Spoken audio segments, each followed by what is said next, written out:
Le filtre de réalité du cerveau. Neurosciences de l'expérience subjective. Introduction. Le cerveau humain est un organe remarquable qui traite une quantité écrasante d'informations chaque seconde.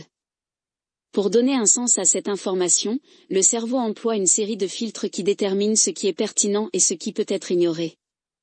Ce processus de filtrage est influencé par divers mécanismes incluant le système d'activation réticulaire, SAR, et la neuroplasticité. Ces systèmes façonnent notre expérience subjective de la réalité, démontrant que la perception n'est pas un reflet direct du monde mais plutôt une interprétation construite influencée par nos expériences passées, croyances, et focus cognitif. Le système d'activation réticulaire, SAR.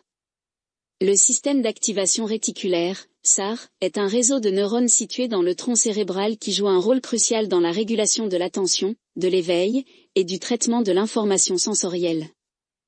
Agissant comme le gardien du cerveau, le SAR détermine quels stimuli sont amenés dans la awareness consciente et lesquels sont filtrés. Fonction du SAR. Régulation de l'attention, le SAR amplifie sélectivement les stimuli importants tout en supprimant le bruit de fond irrelevant.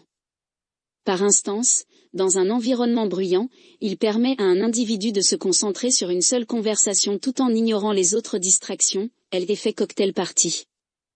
Éveil et sommeil, le SAR est intégral au cycle veille-sommeil, assurant la vigilance pendant les heures d'éveil et facilitant la transition vers le sommeil quand nécessaire. Pertinence motivationnelle, le système priorise l'information pertinente au but personnel et expérience. Si un individu est concentré sur un sujet particulier, comme apprendre une nouvelle langue, le SAR mettra en lumière les mots et phrases liés à cette langue dans les rencontres quotidiennes. Neuroplasticité, l'adaptabilité du cerveau. La neuroplasticité réfère à la capacité du cerveau à se réorganiser en formant de nouvelles connexions neurales en réponse à l'apprentissage, l'expérience, et la blessure. Cette adaptabilité est un aspect fondamental du développement cognitif et émotionnel, permettant aux individus de remodeler leur voie neurale à travers la pensée intentionnelle et la pratique. Mécanisme de la neuroplasticité. Apprentissage et bien, le principe que les neurones qui s'activent ensemble se connectent ensemble explique comment l'activation répétée des circuits neuraux renforce les connexions, rendant certains patterns de pensée et de comportement plus automatiques avec le temps. Élagage synaptique, le cerveau affine son réseau neural en éliminant les connexions inutilisées tout en renforçant celles fréquemment activées, optimisant l'efficacité cognitive.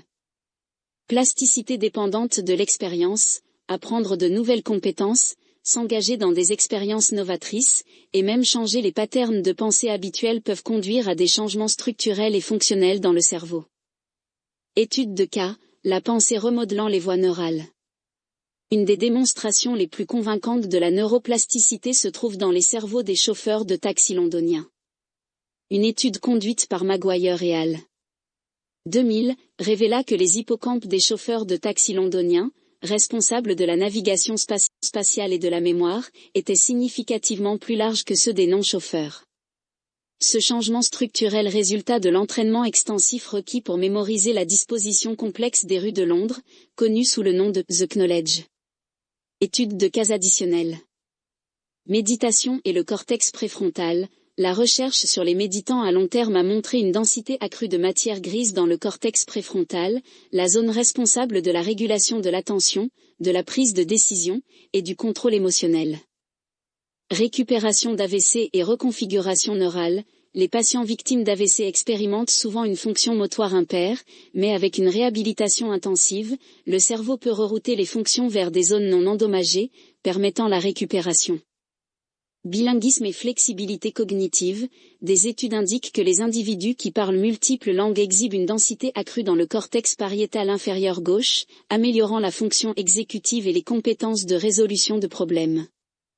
Les implications de la neuroplasticité pour la croissance personnelle. Comprendre la neuroplasticité et le SAR fournit un insight sur comment les individus peuvent prendre le contrôle de leur processus cognitif. En dirigeant consciemment l'attention et en s'engageant répétitivement dans des patterns de pensée positifs, les individus peuvent remodeler leur réseau neuraux pour favoriser la résilience, la créativité et la clarté mentale. Application pratique. Pleine conscience et méditation, s'engager dans des pratiques de pleine conscience renforce le contrôle attentionnel et réduit le stress. Thérapie comportementale et cognitive, TCC, remplacer les patterns de pensée négatifs par des constructifs reconfigure le cerveau pour le bien-être émotionnel. Pratique délibérée, que ce soit apprendre une nouvelle compétence ou surmonter des croyances limitantes, l'exposition et l'effort répété conduisent à des adaptations neurales durables. Conclusion. Le système d'activation réticulaire et la neuroplasticité illustrent la nature dynamique du cerveau dans la formation de la réalité subjective. En comprenant ces mécanismes, les individus peuvent exploiter le pouvoir de la pensée intentionnelle et de l'expérience pour transformer leur paysage cognitif, prouvant que le cerveau n'est pas une entité statique mais une structure en évolution continue capable d'une adaptation remarquable. Procurez-vous votre exemplaire dès maintenant sur Amazon et commencez à vivre quantiquement.